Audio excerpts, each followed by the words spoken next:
मैं तो बुले दीजू होते दुख पड़ी क्या यू तेरी लाडली चली होते दुख पड़ी क्या मैं तो बुले दीजू। क्या बात है। राह मिल गई मुसाफिर न मिला, राह मिल गई मुसाफिर न मिला, कश्ती मिल गई पर साहिल न मिला, दूर दूर तक ढूंढ कर हार गई मेरी नज़र, ए प्रदीप मुझे कोई तुम्हारे चैनल के काबिल न मिला। फिल्मों की तरफ मेरा रुझान था। जब मैं सेकेंडरी स्कूल में पढ़ता था उस वक्त भी कभी कभी स्कूल से गुलटी मार के मैं सीधे फिल्म स्टूडियो चला जाया करता था। उस बिना का गीत माला जो हर बुधवार को कार्यक्रम आता था 1 घंटे का, मैं सुनता था, फिर उन्हीं की तरह बोलने की कोशिश करता था। बचपन में काफ़ी उद्दंड टाइप का आदमी था और मेरे घर वाले भी काफ़ी परेशान थे मुझसे, मेरे गांव वाले भी परेशान थे कि भाई इसके साथ बच्चे को नहीं लगाना। मेरे पिताजी ने सोचा कि ये लड़का मेरा बर्बाद होने वाला, क्योंकि फिल्म लाइन को हमारे लोग थोड़े से उन दिनों दूसरी निगाह से देखते थे। तो मुझे पिथौरागढ़ भेज के अल्मोड़ा से मुझे आर्मी में भर्ती कर दिया गया। रात को मैंने कंबलों का मोड़ करके जैसे आदमी सोता है वैसा बनाया और ऊपर से कंबल उड़ा दिया, मैं वहाँ से भाग गया सुबह। दिनों ये आर्मी में ऐसी कट चलती थी, तो दूर से आदमी पहचाने तो दौड़ के पहुँच गया मेरे पास और मुझे देख लिया उसने और पीछे कॉलर पकड़ा और मुझे जूते से पीटते पीटते मेरी लाइन तक ले गया। गेट कमांडर से लेकर के जितने भी अफसर्स थे और जो हमारा जो जिला प्रशासन था और जितने भी हमारे नेतागण थे पिथौरागढ़ के, जब मेरी आवाज़ उन्होंने सुनी तो कहा भाई ये तो आवाज़ कमाल की है, ये तो मंच की शान बन सकता है। ये आज टेलीविज़न का ज़माना है, लोग कई प्रोग्राम देखते हैं, मोबाइल का ज़माना है, मोबाइल में कई चीज़ देखते हैं, लेकिन जो स्वस्थ मनोरंजन हमारे पिथौरागढ़ में होता है उसकी जान था सर्दोत्सव। आज जो विगत कई सालों से यहाँ नहीं हुआ है। अगर माइक हाथ में आया, मंच में अगर चढ़ गया तो माँ विंध्यवासिनी कहाँ से बरसती है, वो शब्द कहाँ से आते हैं ये मुझे खुद पता नहीं होता। मंच की गरिमा को बनाए रखना हर एंकर के बस की बात नहीं है। सही बात। तो कई तरह के कलाकार आपको मंच में मिलते हैं। मंच एक माँ सरस्वती की साक्षात पूजा है, उसमें इनडिसिप्लिन मैं कभी पसंद नहीं करता। 14वीं का चांद हो या आफताब हो, जो भी हो तुम खुदा की कसम लाजवाब हो।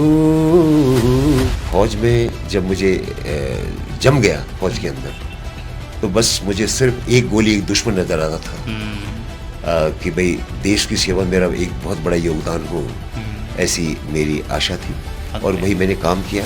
वो गुलजी का जो मंदिर की जो मेड़ है वहाँ पर गाड़ी टकराई और गाड़ी उल्टी हो गई, टायर ऊपर नीचे, और फिर जनार्दन उप्रेती जी तो शीशा तोड़ के बाहर निकल गए और मैं अंदर फंस गया नीचे। और जो भी इस एणकाथ यानी कुमाऊनी पहेली का सही जवाब सबसे पहले दिए गए नंबरों पर भेजेंगे उन्हें मिलेगा एक शानदार सा गिफ्ट, और गिफ्ट है ये शानदार सा गिफ्ट। आज हमारे साथ खास बातचीत के लिए मौजूद हैं पिथौरागढ़ के पौड़ गांव निवासी प्रसिद्ध मंच संचालक, एंकर और आवाज के जादूगर कैप्टन दीवान सिंह वल्दिया। तो सर सबसे पहले बहुत बहुत स्वागत, आज आपने हमारे लिए समय निकाला। बहुत बहुत धन्यवाद प्रदीप जी। और ये मेरा सौभाग्य है कि आज आपसे जुड़ने का मुझे मौका मिला, और जहाँ तक मैं आपको जानता हूँ बहुत पहले से बड़ा इस लाइन में आने के लिए बहुत बड़ा संघर्ष आपने किया है, और आज आपको जो न्यूज़ PTH जिसको कहा जाता है, मैं समझता हूँ कि उत्तराखंड तो उत्तराखंडी है, पिथौरागढ़ के आप निवासी हैं, ये ऑल ओवर वर्ल्ड दुनिया जो भी उत्तराखंड प्रवासी हैं वो आपको बड़े चाव से सुनते हैं, क्योंकि आपका चैनल एक ऐसा चैनल है जो निष्पक्ष है और जो भी देता है शुद्धता से समाचार देता है, इसलिए आपका चैनल बहुत पॉपुलर है। मैं आपका स्वागत करता हूं और परमपिता परमेश्वर से प्रार्थना करता हूं कि ये चैनल एक दिन भारतवर्ष में प्रसिद्ध हो, ये मेरी दुआएं हैं आपके लिए। चलिए बहुत बहुत शुक्रिया सर। कब आपको ऐसा लगा कि आपकी आवाज़ में कुछ तो दम है? देखिए, बचपन से ही मुझे फिल्मों की बड़ी रुचि थी और फिल्मों की तरफ मेरा रुझान था। जब मैं सेकेंडरी स्कूल में पढ़ता था उस वक्त भी कभी कभी स्कूल से गुलटी मार के मैं सीधे फिल्म स्टूडियो चला जाया करता था, और मेरे घर वालों को लगता था कि मेरा बच्चा स्कूल गया है, क्योंकि मेरी इतनी पसंद थी। और उन दिनों उस ज़माने में एक प्रोग्राम चलता था रेडियो सिलोन से, बिना का गीत माला, जिसको अमीन सयानी जी होस्ट करते थे। तो उनकी आवाज़ मुझे इतनी पसंद थी, और उनको बोलने का तरीका, उनका एंकरिंग का तरीका इतना बढ़िया था कि जिसकी कोई मिसाल नहीं। और वो मेरे आज भी अप्रत्यक्ष रूप से गुरु हैं। अभी हाल ही में उनका इंतकाल हुआ है, तो उन्हीं से मैंने अप्रत्यक्ष रूप से सुना है। उस बिना का गीत माला जो हर बुधवार को कार्यक्रम आता था 1 घंटे का, मैं सुनता था, फिर उन्हीं की तरह बोलने की कोशिश करता था। और लेकिन उस माँ सरस्वती शारदे ने उनसे मिलती जुलती मेरी आवाज़ दी है, और उन्हीं के तरीके से आज मैं जो मंचों का संचालन करता हूँ, सबसे पहले अपने अप्रत्यक्ष गुरु को याद करता हूँ, और उसके बाद मैं हाथ में माइक करता हूँ। बहुत बढ़िया। आपकी जो एजुकेशन है, आप उसके संबंध में जानकारी दें। बस देखिए, मैं एजुकेशन ज़्यादा तो नहीं कर पाया। कक्षा 4 तक मैं इस पिथौरागढ़ के सुगौली क्षेत्र है, वहाँ पर प्राइमरी स्कूल हुआ करता था, वहाँ पढ़ा करता था मैं। और उन्हीं दिनों बड़े मुश्किल से मेरे पिताजी मुंबई में Firestone tyre and rubber company, एक अमेरिकन कंपनी थी, आज वो यहाँ नहीं है, वो कंपनी जा चुकी है, तो उसमें कार्यरत थे मेरे पिताजी। और मैं अपने दर्शकों से कोई गुरेज नहीं करना चाहूँगा, मैं बचपन में काफ़ी उद्दंड टाइप का आदमी था, और मेरे घर वाले भी काफ़ी परेशान थे मुझसे, मेरे गांव वाले भी परेशान थे कि भाई इसके साथ बच्चे को नहीं लगाना है। तो स्कूल में भाई हुदड़ंग, तो मेरी माता जी ने कहा कि मेरे पिताजी को चिट्ठी लिखी कि इस बच्चे को यहाँ से ले जाओ, ये बच्चा यहाँ बिगड़ जाएगा। चलिए, खैर पढ़ने में ठीक ठाक था, और मुझे यहाँ से मुंबई भेज दिया गया।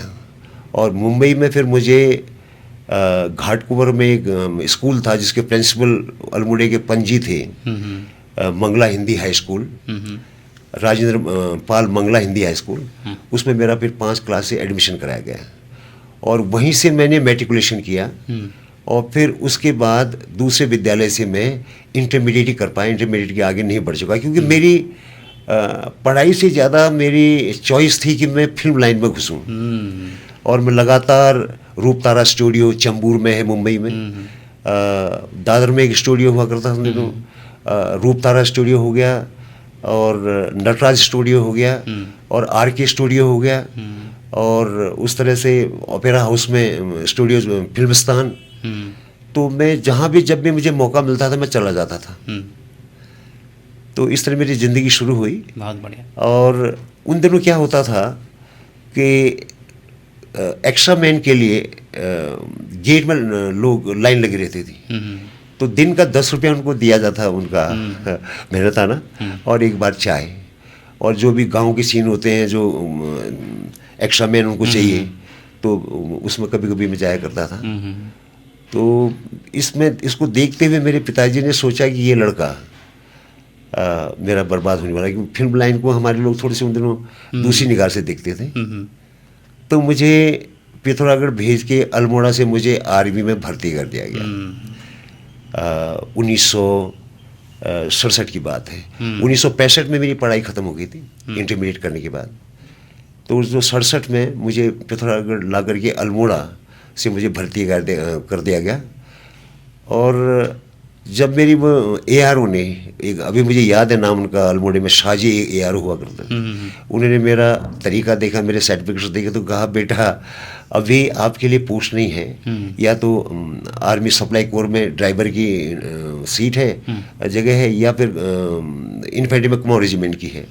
और मैं आप चाहता हूँ कि आपके जैसे हालात हैं, आपके जैसा आपका एजुकेशन है, आपका बोलने का तरीका है, मैं आपको एयरफोर्स या नेवी में भेजूंगा, 1 महीने रुक जाओ। मैंने कहा नहीं गुरुजी, मैं बड़ी दूर से आया हूँ, जहाँ जगह मुझे भेज दो। मुझे उन्होंने कुमाऊं रेजिमेंट में भेज दिया, और तब से मेरी सेना में शुरुआत हुई। बहुत बढ़िया। और प्रदीप जी शुरू में, क्योंकि फौज कभी देखी नहीं थी, तो अटपटा सा लगा। और फिर करीबन 1-1.5 हफ्ते के बाद रात को मैंने कंबलों का मोड़ करके, जैसे आदमी सोता है वैसा बनाया, और ऊपर से कंबल उड़ा दिया। मैं वहाँ से भाग गया सुबह। रानीखेत उन दिनों रोडवेज नहीं चलती थी, ये रानीखेत अल्मोड़ा रोड कच्ची हुआ करती थी। तो मैं पहुंच गया रानीखेत के वो स्टेशन में जो ही टिकट काटा तो मेरा हवलदार मेजर जो था वो उसका क्वार्टर था रानीखेत में, फैमिली मेम्बर था। अब उन दिनों आजकल तो फैशन बन गया जो ऊपर तक हेयर कट करते हैं, उन दिनों ये आर्मी में ऐसी कट चलती थी। तो दूर से आदमी पहचाने तो दौड़ के पहुंच गया मेरे पास और मुझे देख लिया उसने और पीछे कॉलर पकड़ा और मुझे जूते से पीटते पीटते मेरी लाइन तक ले गया और मुझे मेरे पीछे मेरे लास्ट नाइक लगा दिया कि इसका ध्यान रखो, ये पौड़ का बल्दिया है, वो भी पिथौरागढ़ ही था हवलदार मेजर। तो फिर कुछ दिनों बाद फिर आदत हो गई और फिर कुछ कला भी मेरे पास थी। फिर रानीखेत में फिर वहाँ हाफमून ग्राउंड है, उसमें रामलीला हुआ करती इन दिनों। हाफमून ग्राउंड में फिर कुछ फौज के लोग भी जाते थे। तो उन दिनों उस माँ शारदे की कृपा से और गाने के लिए भी आवाज़ बहुत अच्छी थी। तो मेरा सिलेक्शन हो गया। जब रामलीला में मेरे करीबन 2 महीने वहाँ कट गए, अब अच्छी आदत हो गई। अब इस तरह उसके बाद फिर मैंने अपनी जो रिक्रूटिंग है वो कंप्लीट की। 6 महीने के बाद पास आउट हुआ। फिर उसके बाद मुझे वहाँ से मेरी आज जंगी पलटन कहता हूँ उसको 6 कुमाऊं रेजिमेंट की 6ठी बटालियन में मेरी पोस्टिंग हुई और तब से मेरा फौजी सिलसिला चला और 30 साल की दीर्घकालीन भारतीय सेना में सेवा के बाद और 1996 में रिटायर हुआ। और 1996 में रिटायर होने के बाद आज मंचों को देखता हूँ, मंचों को होस्ट करता हूँ। ये बहुत बढ़िया, बहुत ही शानदार आपकी स्टोरी है। आपकी स्टोरी को सुनने के बाद ऐसा फील हो रहा है कि आपका फिल्मों की तरफ जो आपका पैशन था, जो शौक था, वो बहुत ज़्यादा था बचपन से। क्योंकि जैसा आपने कहा कि आप आर्मी से एक बार भाग गए थे। हाँ। क्योंकि आपका मन कहीं और था। आप जाना चाहते थे फिल्मों में। जी। लेकिन आपको भेज दिया गया फौज में। और आपने फौज में और क्या क्या किया वहाँ? आपने फौज में भी होस्ट किया है क्या? फौज में देखिए इतना वक्त हम तो इन्फेंट्री वाले हैं, लड़ाकू फौज जिसको कहते हैं, और इन्फेंट्री को क्वीन ऑफ द बैटल कहा जाता है, लड़ाई के मैदान की रानी। और जो आर्टिलरी होती है तोपखाना, उसको किंग ऑफ द बैटल कहा जाता है। तो अपनी ट्रेनिंग और अपने काम से फिर मैं 3 साल की सर्विस मेरी राइफल कंपनी कहते हैं इसको, alpha ABCD, alpha bravo charlie delta SP एडम, 6 कंपनी हमारे इन्फेंट्री बटालियन में होती हैं। तो 3 साल की सर्विस मेरी राइफल कंपनी की है। उसके बाद फिर सिग्नल कार्डर चलता है हमारे यहाँ, जिसमें टेलीफोन, वायरलेस सेट, थोड़ा टेक्निकल काम होता है। तो उसके लिए कार्डर चलता है, कोर्स चलता है। तो मुझे एक कोर्स कराया गया 1 महीने का और मेरी काबिलियत को देखते हुए मुझे फिर सिग्नल में पोस्ट कर दिया गया। उसके बाद से मेरा काम लगातार टेलीफोन की लाइनों को, एक्सचेंज को होल्ड करना, वायरलेस ऑपरेटर, ये मेरा काम हुआ लगभग 20 साल। फिर मैं प्रमोट हुआ नायब सूबेदार। फिर मैं वहाँ जेशो की वैकेंसी नहीं थी, सिंगल उधर एक ही जेशो होता था, सूबेदार साहब एक हाजिर थे वहाँ। लेकिन उनके रिटायरमेंट में थोड़ा टाइम था, तो मुझे उनके रिटायरमेंट तक मुझे MT मोटर ट्रांसपोर्ट में डाल दिया गया। चलिए वहाँ भी मैंने थोड़ा टेक्निकल काम सीखा। उसके बाद वापस आ गया सिग्नल में। सिग्नल में आने के बाद फिर मुझे एक कोर्स जाना पड़ा, PC कोर्स कहा जाता है, प्लेटून कमांडर कोर्स होता है जो बेलगाम में चलता है। तो वहाँ से मेरी मेहनत रंग लाई। जो सबसे टॉप का ग्रेड होता है, रिजल्ट होता है AXI, वो मुझे वहाँ से रिजल्ट मिला। तो फिर 1990 में कोर ऑफ सिग्नल, एक जिनका सेंटर एक जबलपुर में है, एक गोवा में है, 2 सेंटर हैं। वहाँ से क्योंकि वो लोग टेक्निकल लोग होते हैं सब, तो वहाँ से ये मांग आई कि भाई infantry all over Indian army की इन्फेंट्री से 15 जेशियो और 45 हवलदार जो अच्छे क्वालिफाइड हैं वो हमको चाहिए। आर्मी हेडक्वार्टर से बात हुई होगी। तो मेरा AXI रिजल्ट होने की वजह से मेरा सेंटर से पोस्टिंग आ गई कि आपको जबलपुर पोस्ट किया जाता है। तो चलिए अब मेरे जो कमांडिंग ऑफिसर थे उस वक्त कर्नल सुरेश गुप्ता उनका नाम था। उनकी चिट्ठी, उन दिनों टेलीफोन का साधन नहीं था कोई, तो उनकी चिट्ठी आई कि दिमान, तुम अगर पोस्टिंग नहीं जाना चाहते हो, तुम्हारी पलटन में भी बहुत ज़रूरत है, तो मुझे जल्दी एप्लीकेशन लिख के, तो मैं आपकी पोस्टिंग कैंसिल कराता हूँ, क्योंकि आपकी पोस्टिंग आपके कुमार रेजिमेंटल सेंटर से आई है, रिकॉर्ड ऑफिस। तो मेरे बच्चे थोड़े से बड़े हो रहे थे, पढ़ लिख रहे थे। मैंने भी अपने कमांडिंग ऑफिसर साहब को रिक्वेस्ट की कि सर मेरे बच्चे थोड़े अभी बड़े हो रहे हैं, और क्योंकि हम इन्फेंट्री वाले हैं, 2 साल पीस तो 2 साल फील्ड, तो इसमें मैं बच्चों को रेगुलर अपना ठीक से देखभाल नहीं कर पाऊँगा, तो मुझे अगर जबलपुर जाने तो अच्छी बात है। मेरे सीओ मान गए, मैं जबलपुर चला गया। तो कोर ऑफ सिग्नल में वहाँ पर 2 साल की 2 से 2.5 साल के टर्न होता है, लेकिन मुझे वहाँ 5 साल रखा गया पूरा। और उस वक्त हमारे chief of the army staff हुआ करते थे शंकर राय चौधरी जनरल, तो उनकी 11th रियूनियन चल रही थी वहाँ, और मेरी पलटन से पोस्टिंग आ गई थी। तो अब उन्होंने कहा, और वहाँ हिंदी एंकर में और अंग्रेजी उसमें जो मैं कहता था उसका ट्रांसलेट करते थे, ग्रेनेडियर से मंगाया गया था, एक मेजर साहब थे। तो जब आधी रिहर्सल कंप्लीट हो चुकी थी, पूरा इतना बड़ा प्रोग्राम था, तो इन्होंने कोर ऑफ सिग्नल ने रिक्वेस्ट की, हमारे जो वहाँ का सेंटर कमांडेंट थे, मेरे सीओ को, सीओ ने रिफ्यूज़ कर दिया, कि नहीं मेरा जेसीओ मुझे वापस चाहिए। फिर उन्होंने हमारे सेंटर कमांडेंट रानीखेत को भेजा सिग्नल कि भाई ये जेसीओ बहुत मोस्ट इम्पोर्टेंट, इसको थोड़ी दिन हम रोकते हैं, और सेंटर भी मना कर दिया। इन्होंने फिर अपने जो सिग्नल ऑफिसर इन चीफ होता है दिल्ली में जो बैठता है, लेफ्टिनेंट जनरल, उनको रिक्वेस्ट की भाई ये जेसीओ मोस्ट इम्पोर्टेंट है, और ये आधी रिहर्सल हमारी हो चुकी है, फिर इसको ब्रेक करने से हमें बड़ी दिक्कत आएगी। तो उन्होंने हमारी इन्फेंट्री डायरेक्टरेट से बात कर दी दिल्ली। अब उनसे इन्फेंट्री डायरेक्टर से बात की, तो उसके बाद फिर मुझे कौन रोकता। और मेरे बच्चे पढ़ रहे थे, मैं भी चुपचाप रहा।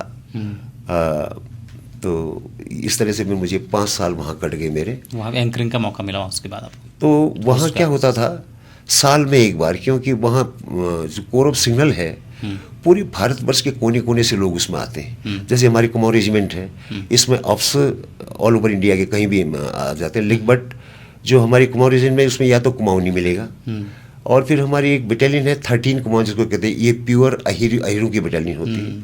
और कुछ बटालियन हमारी है जो मिक्स है, कोई 50-50 है, कोई 25-75 है, और ज़्यादातर प्योर कुमाऊनी बटालियन है। तो ये रहा मसला, और 5 साल हर एक का एक किस्म से आँख का तारा भी बनता रहा।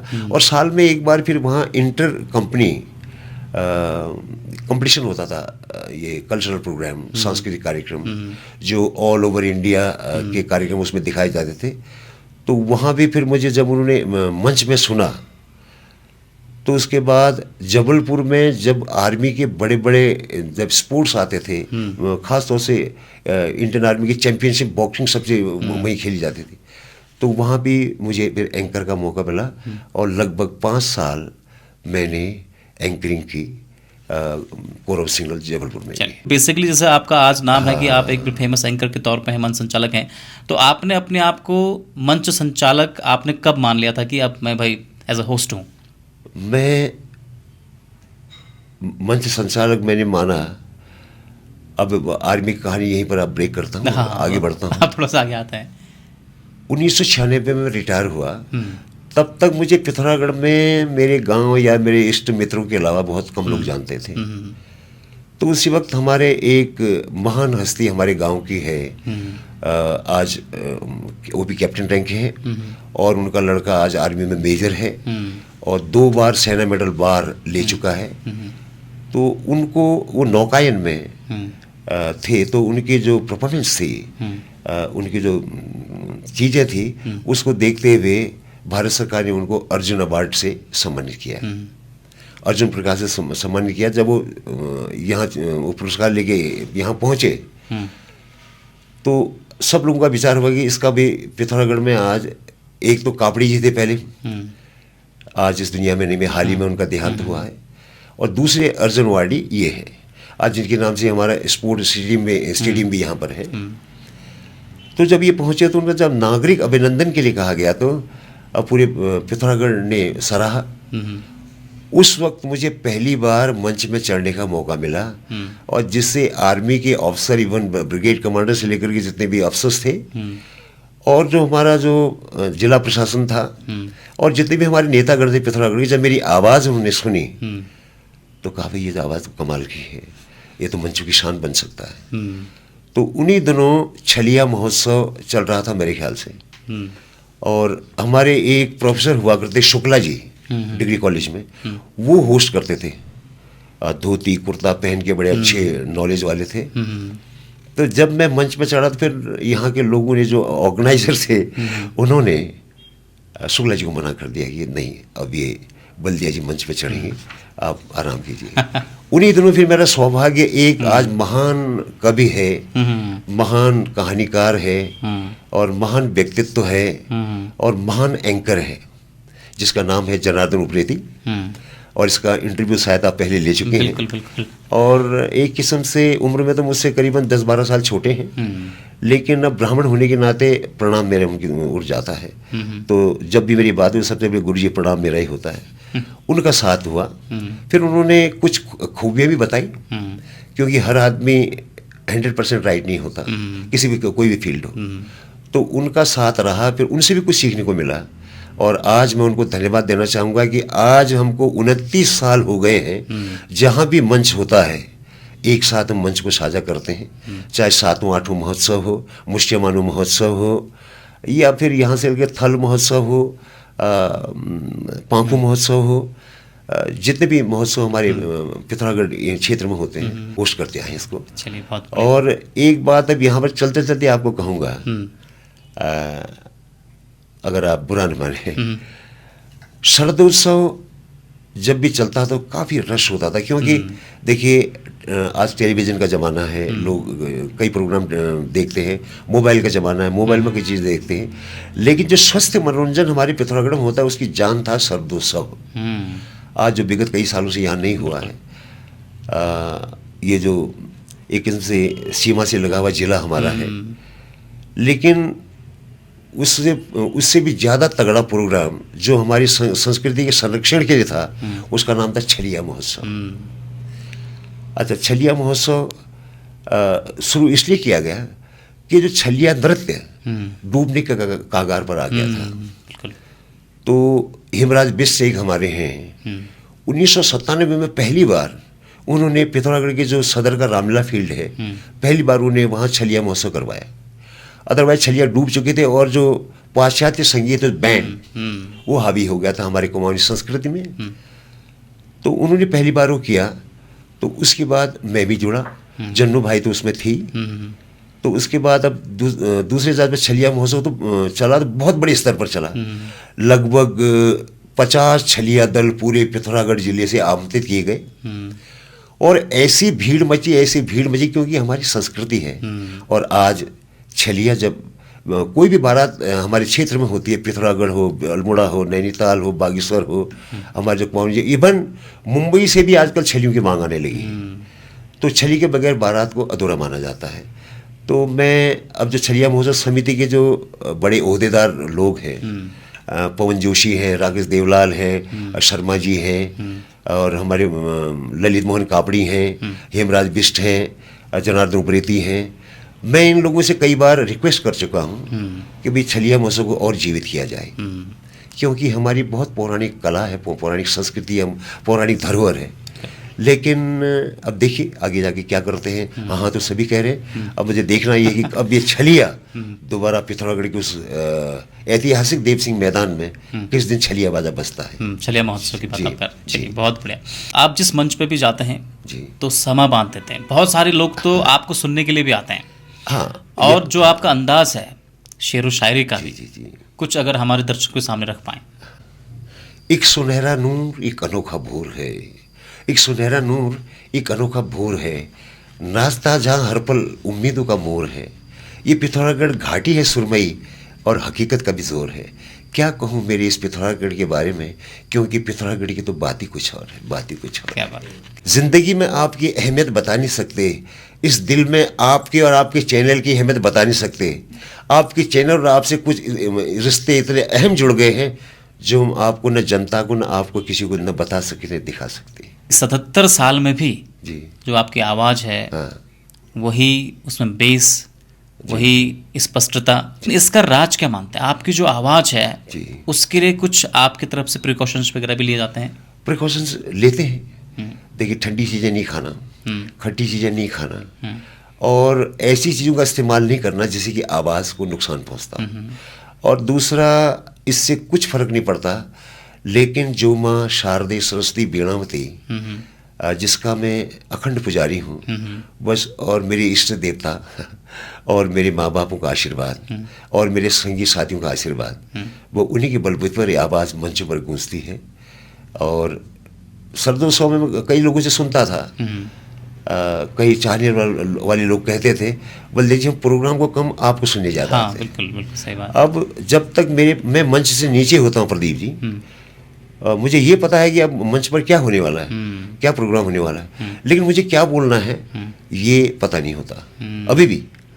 अगर माइक हाथ में आया, मंच में अगर चढ़ गया, तो माँ विंध्यवासिनी कहाँ से बरसती है, वो शब्द कहाँ से आते हैं, ये मुझे खुद पता नहीं होता।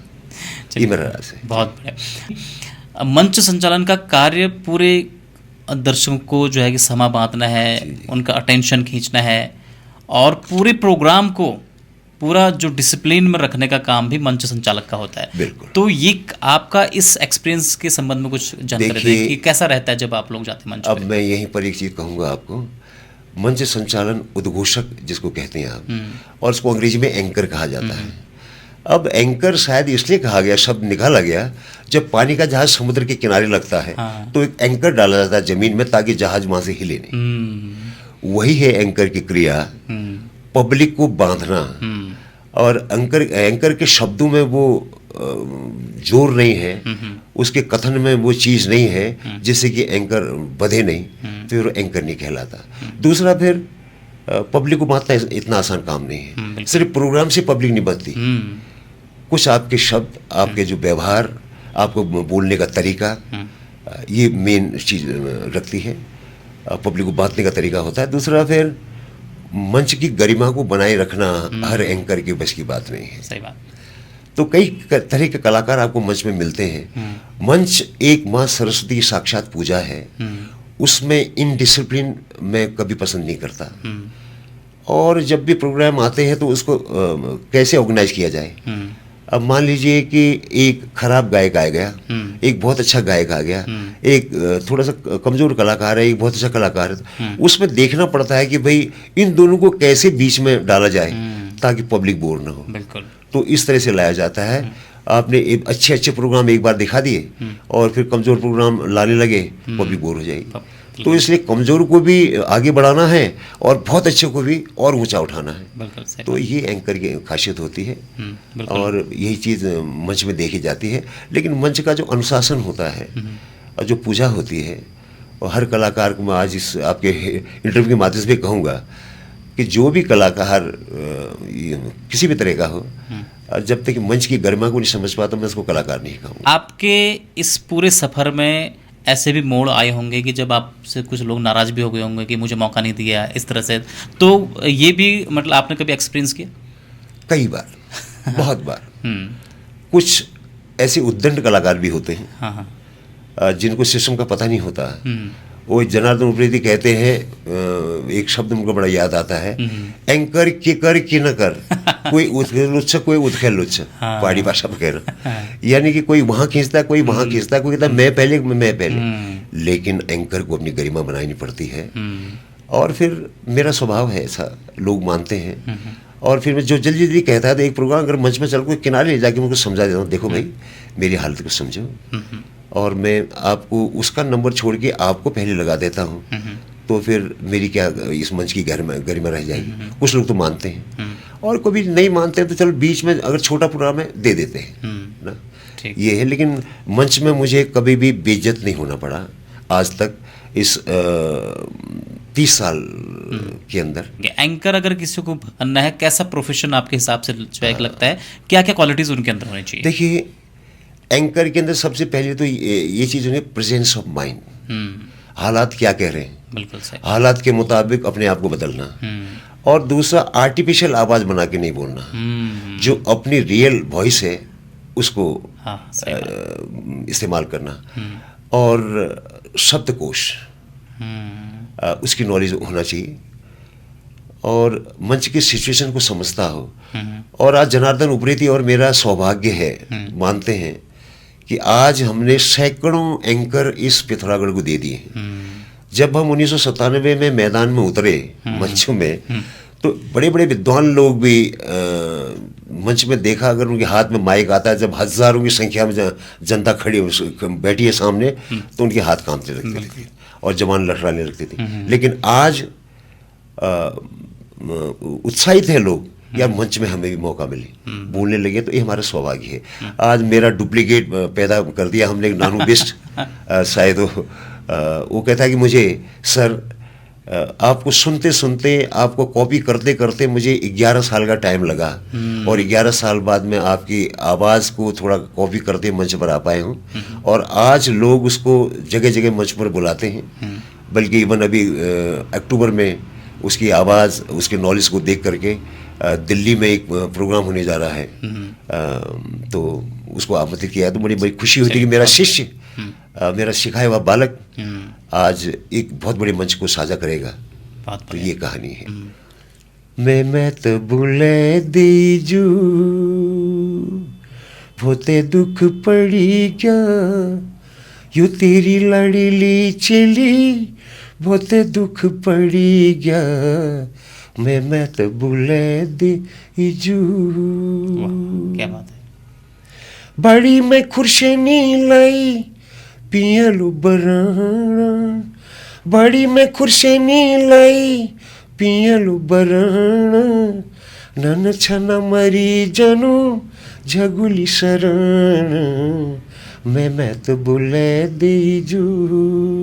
हत है मुनड़ी छुटी पानी पंथले में, कह पापी लिखिती दियूं माया जंजाले में, कह पापी लिखिती दियूं माया जंजाले में, मैं तो बुले दीजू।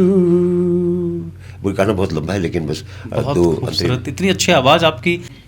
प्रदीप जी, आज जो भी मैं हूँ, आप जैसे लोगों के उत्साहवर्धन से, जब मंच पर मैं जाता हूँ, जो लोगों की जब तारीफ़ें आती हैं, और मेरे जो अपने प्रिय मित्र लोग हैं और मुझे हौसला बढ़ाते हैं, तो मेरी उम्र बढ़ती है और मेरी आवाज़ को खूबसूरती मिलती है। अब हिंदी गाना सुनना चाहें तो मैं 2 लाइन सुनाता हूँ। 14वीं का चांद हो या आफताब हो, जो भी हो तुम खुदा की कसम लाजवाब हो, 14वीं का चांद हो, जुल्फे हैं जैसे कांधे पे बादल झुके हुए, आंखें हैं जैसे मैं के प्याले भरे हुए, जाने बाहर तुम किसी शायर का ख्वाब हो, 14वीं का चांद हो। आप सिंगिंग की फील्ड में भी काफ़ी आगे जा सकते थे। जा सकता था, लेकिन देखिए इतनी बड़ी फिल्म इंडस्ट्री में कुछ नहीं हो सकता। फिर मेरी फौजी लाइफ थी, और फौज में जब मुझे जम गया फौज के अंदर, तो बस मुझे सिर्फ एक गोली, एक दुश्मन नज़र आता था, कि भाई देश की सेवा मेरा एक बहुत बड़ा योगदान हो, ऐसी मेरी आशा थी। और वही मैंने काम किया, अपने जो उच्च अधिकारी हैं उनकी नज़र में, और मेरे समानांतर के जो अधिकारी उनकी नज़र में, और जो मुझसे नीचे के जवान हैं उनकी नज़र में, सबको एक आंख से, एक नज़र से मैं देखता आया। बहुत बढ़िया। और हर एक का काम करते आया, और जहाँ पर न बनने वाला काम भी वो बनाने की हैसियत रखने वाला एक व्यक्ति था जब तक आर्मी में था। इसी मेरी काबिलियत को देखते हुए मेरे उच्च अधिकारियों ने मुझे ऑनरी कमीशन इस माध्यम से मुझे मिला। बहुत बढ़िया। आज मैं ऑनरी कैप्टन के रैंक से बहुत बढ़िया। मुझे नवाजा गया, और बस इतनी बड़ी खुशी है कि जो मेरा ज़िंदगी का सपना था कि कुछ बनूं, मैं फिल्म लाइन में तो कुछ नहीं बन पाया, लेकिन सेना देश सेवा के लिए लोगों का आँख का तारा बना। और आज रिटायरमेंट के 30 साल के अंदर जो मुझे पिथौरागढ़ की जनता, जिला पिथौरागढ़ की जनता का जो स्नेह प्यार मिला है, वो मेरा सबसे बड़ा राज है ज़िंदगी का और जीने का। आप कह रहे हैं कि 70 साल के आप लगते नहीं कि आपकी आवाज़ से, बस वो उम्र बढ़ती है और ताकत मिलती है, एनर्जी मिलती है आप जैसे लोगों से। बिल्कुल। और हमारी भी दुआएं हैं कि आपकी उम्र काफ़ी लंबी हो, क्योंकि हम आपको बहुत सालों तक सुनना चाहते हैं। जी जी जी। एक बार आपके साथ एक्सीडेंट हो गया था। हाँ। उसकी क्या कहानी है? ओहो, आपने याद दिला दिया, और आपने क्या याद दिला, मुझे परमपिता परमेश्वर याद आ गया। अब मेरा जो ग्रैंडसन है, नाती, 12th कंप्लीट करने के बाद मैंने सोचा कि भाई इसको कोई उच्च शिक्षा ऐसी दी जाए। तो मैंने इसको क्या करना चाहते हो? उसने कहा दादाजी मैं BBA करना चाहता हूँ। मैंने कहा चलो भाई, इस तरफ तुम्हारी बिजनेस की तरफ तुम्हारी इच्छा है, ये कर लो, क्योंकि बच्चे के चाहत के अलावा अगर दूसरा कोर्स अगर कोई ज़बरदस्ती आप थोपना चाहेंगे, बच्चा अपना कामयाब नहीं हो पाता। तो मैंने कॉलेज सेलेक्ट किया देहरादून में, बहुत अच्छा कॉलेज में, NIH, और बहुत बड़ा स्टैंडर्ड का कॉलेज है। तो वहाँ अप्लाई की, इसका एडमिशन हो गया, मंजूरी मिल गई। अब इसका एडमिशन कराने के लिए यहाँ से जाना था हमने, और उसका बोरिया बिस्तर में तमाम साजो सामान लेके। तो मैंने कहा यार ये बड़ी गाड़ी की ज़रूरत पड़ेगी। वैसे छोटी चौपैया मेरे पास भी थी, लेकिन मैंने कहा इसमें ना सामान आ पाएगा, और फिर 3 लोग तो हम हो गए। तो फिर प्रकाश जोशी जी हैं, A क्लास कॉन्ट्रैक्टर, महान समाज सेवी जिनको कहा जाता है, और मेरे प्रिय गुरु भी हैं। तो उनको मैंने रिक्वेस्ट की, उनके पास एक स्पेयर गाड़ी थी, बड़ी वाली। मैंने कहा गुरुजी अगर आपकी गाड़ी मिले तो ड्राइवर मेरे जरा दुबरे थी, बहुत अच्छी गाड़ी चलाते, ये रह जाएगी। उन्होंने कहा ओके ओके, मतलब ले जाओ गाड़ी। तो उसमें हम लोड हुए, देहरादून पहुँचे, अपने नाते का एडमिशन कराया, उसका फिर रहने का बंदोबस्त सब किया। तो दो तीन दिन हमको वहाँ लग गए। फिर हमारे कोई रिलेटिव भी थे देहरादून में, उनके साथ थोड़ा से 1 आध दिन वहाँ गुजारा। वहाँ से फिर देहरादून से हम आए हल्द्वानी। हमारे जो चांदनी इंटरप्राइजेस के जो संस्थापक हैं नवीन टोलिया जी, अब उनसे तो हमारा विशेष प्रेम है। जब चांदनी इंटरप्राइजेस का जो बनना हुआ, तो उसके मेंबर, जो फाउंडर मेंबर हैं, सबसे बड़े कामयाब तो जिन्होंने आज इसको बरकरार रखा है, नवीन टोलिया, जो बिजली विभाग में आज मेरे ख्याल से कुमाऊं रेंज के सुपरटेंडेंट इंजीनियर हैं, और कला के प्रति इतना लगाव है उनका कि बस पूछिए मत। मैं आज उनको कहूँगा उत्तराखंड, खास तौर पर पिथौरागढ़ के जितने भी आज ऊंची चोटियों में कलाकार अपने आप को पा रहे हैं, वो मसीहा है नवीन टोलिया। एक छोटे कलाकार को उसकी काबिलियत के अनुसार ऊपर उठाना उनका काम तक उन्होंने उठाया है इस चीज़ को, और मैं उनको सलाम करता हूँ उनकी सोच को। तो यहाँ से नवीन टोलिया जी हल्द्वानी में मिले, उन्होंने कहा भी आज यहीं विश्राम करो, शाम को थोड़ी बैठते हैं साथ, गपशप होगी। तो एक होटल में उन्होंने कमरा हमारे लिए बुक कर दिया। अब उनका तो निवास स्थल वहीं है हल्द्वानी में। तो वहाँ हम लोग रुके, और दूसरे दिन फिर आराम से चले। और कमरा हमको कहाँ मिला? बिल्कुल रोड के किनारे, जहाँ से रात भर गाड़ी की आवाज़ आए, दोनों जनों को नींद नहीं आई। अच्छा। अब इन्होंने गाड़ी चलानी थी। हाँ। तो कुछ थके हारे भी थे बेचारे। तो दूसरे दिन सुबह हम चले वहाँ से, धनिया के पास तक हम ठीक आए रास्ते में। अब मैं थोड़ा सा काफ़ी थकान जैसी महसूस कर रहा, मुझे गाड़ी में झूम भी आ जाए। दोनों लोग थे गाड़ी में, छपके आ गया आपको। ड्राइविंग जनार्दन उपरे थी और बगल में मैं। और उस धनिया के पास एक धनिया वहाँ से 6-7 किलोमीटर है शायद, उसके नज़दीक पहुँचे तो वहाँ एक होटल है। वहाँ पर मैं धन्यवाद देगा, प्रणाम करता हूँ आपके चैनल गुलजी को। गुलजी का मंदिर था, उसके पास हमारी गाड़ी पहुँची। शायद इनको भी हल्की झूम आई, पता नहीं कि वो गुलजी का जो मंदिर की जो मेड़ है, वहाँ पर गाड़ी टकराई और गाड़ी उल्टी हो गई, टायर ऊपर नीचे। और फिर जनार्दन उप्रेती जी तो शीशा तोड़ के बाहर निकल गए और मैं अंदर फंस गया नीचे, जो पीछे वाली सीट थी। अब इनको भी काफ़ी चोट लगी, खून, इनका नाक मुंह से खून आना शुरू हो गया। फिर जैसे जैसे वॉश बेसिन में गए होटल के पास, तो इन्होंने मुंह धोया, तो लोगों ने पूछा क्या हो गया क्या हो गया। उन्होंने कहा भाई मुझे जो हो गया सो हो गया, एक आदमी और है गाड़ी में, उसको ढूंढो, वो चला तो नहीं गया कहीं। अब मैं ढूंढा तो वो अंदर, फिर मुझे लोगों ने खींच के बाहर निकाला। मुझे भी काफ़ी इंजरीज थी, सिर में चोट थी, हाथ में चोट थी, पाँव में चोट थी। लेकिन उसके बाद जब हमने दृश्य देखा प्रदीप जी, उसके सिर्फ 5 मीटर आगे नीचे एक ऐसी खाई थी जो लगभग 700 मीटर 800 मीटर से ज़्यादा थी। तो अगर वो गाड़ी वहाँ पर नहीं पलटती, तो अगर वो आगे जाके हमारा हादसा होता, न तो गाड़ी मिलती, न हम मिलते, न आज से आज मुलाकात होती। उस गुलजी महाराज का, उनकी शक्ति को मैं मानता हूँ कि हे गुलजी महाराज, आपको सच सच कोटि कोटि नमन, आज ने हम दोनों की लाज रख दी। तो जनार्दन भाई कहते हैं अभी भी, अब बल्दिया जी अब कुछ नहीं होगा, हम 85 साल से पहले हमको कुछ नहीं हो सकता। हाँ, तो ये रहा किस्सा। एक छोटा सा सवाल मेरा आपसे ये है कि आप जाना चाहते थे फिल्मों में जी, लेकिन आपके फादर ने भेज दिया आपको फौज में। तो फादर के उस डिसीजन को लेके क्या कुछ कहेंगे आप, कि सही था या गलत था, या फिर आपको ऐसा लगता है कि माँ बाप जो हमारे लिए सोचते हैं सही सोचते हैं, आज जो उनका डिसीजन था वो बिल्कुल सही था। फिल्म लाइन में जाता मैं कामयाब हो पाता नहीं हो पाता।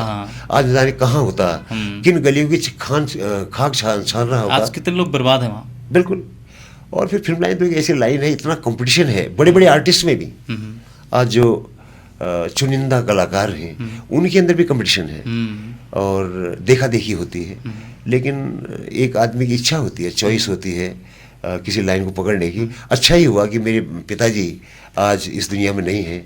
अभी उनको सत सत कोटि कोटि नमन करता हूँ। श्राद्ध का पक्ष लगा है और उनकी फिर नमन करता हूँ। हे मेरे पिताश्री, आपने मुझे वहाँ से हटाकर जो मुझे रास्ता दिखलाया, आज उस रास्ते पर मैं कामयाब हुआ, ये सब आशीर्वाद का फल है।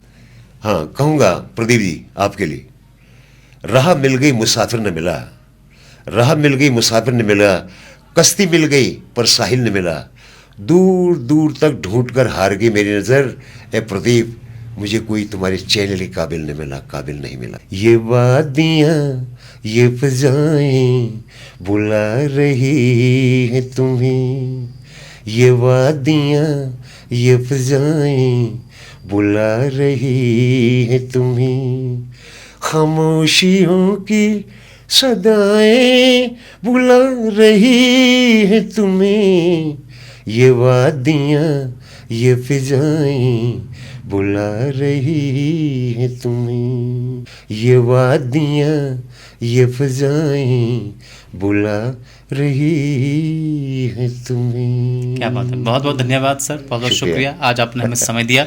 हाँ। और आपके इस खूबसूरत सफ़र के बारे में हमें और हमारे दर्शक को जानने का मौका मिला। बहुत जल्द एक और दूसरे एपिसोड के लिए हम आपसे मिलेंगे और हमारी दुआएं, हमारा प्यार आपके साथ है। Thank you so much for giving your time. और जनता का प्यार भी आपको सदा इस तरह मिलता रहे। आज अपने स्टूडियो में मुझे याद किया कुछ सोचकर, और मैं आपके भी बहुत बहुत शुक्रगुजार हूँ प्रदीप जी, बहुत बहुत धन्यवाद। ठीक, तो चलिए पेश है आपके लिए एणकाथ यानी कि कुमाऊनी पहेली, जो कि जनकवि जनार्दन उप्रेती जी के द्वारा आपके सामने रखा जा रहा है। और जो भी इस एणकाथ यानी कुमाऊनी पहेली का सही जवाब सबसे पहले दिए गए नंबरों पर भेजेंगे, उन्हें मिलेगा एक शानदार सा गिफ्ट। और गिफ्ट है ये शानदार सा गिफ्ट, और इस शानदार सा गिफ्ट आपके लिए भेजा है गरुड़ बागेश्वर निवासी मोहन चंद्र जोशी, जो कि साहित्यिका मोहन कीर्ति पटल के संयोजक हैं। तो पूछन चाल ध्यान सुनिया। एक साल में एक दिन, एक साल में एक दिन उई की तरफ मैं चाह, एक साल में एक दिन उई की तरफ मैं चाह, एक तरफ वो घटी जानी, एक तरफ वो घटी जानी, दूसरी तरफ बढ़ जा, बताओ की हो लो। तो जल्दी कीजिए, और सबसे पहले सही जवाब देने वाले को मिलेगा ये शानदार सा गिफ्ट। खबरों में बने रहने के लिए न्यूज़ PTS टीवी को सब्सक्राइब करें और बेल आइकन दबाएं और साथ ही फेसबुक पर न्यूज़ PTS टीवी पेज को लाइक या फॉलो करें।